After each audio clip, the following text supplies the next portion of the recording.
Good day, wherever you are.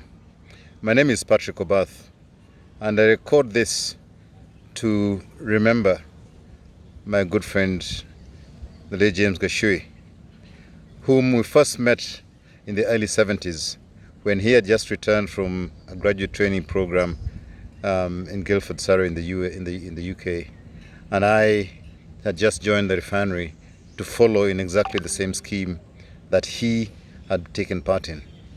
We became good buddies when I finished my graduation, and at that time I remember we all had long hair. You wouldn't believe it, seeing where I am now, and we were competing as to who would have the biggest afro, and obviously being the younger of the two, I had an edge in terms of whose afro was bigger than the other.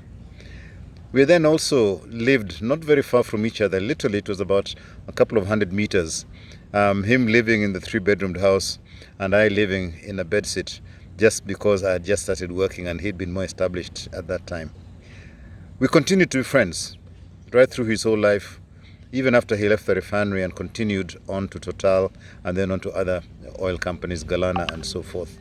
And we also had a lot of common interests in games as well as in serving societies, both being members of organizations and games that we shared and cherished. And I also got to know Anne very early in life when they were still courting in Mombasa. And we remained friends right up to now.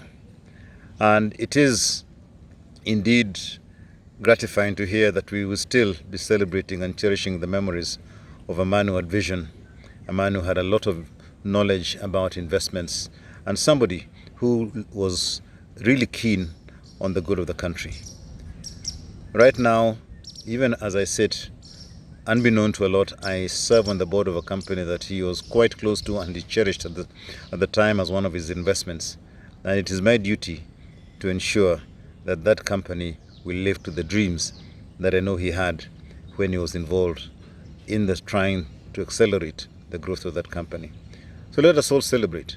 And James, wherever you are, I know the good Lord is looking after you well. Good day.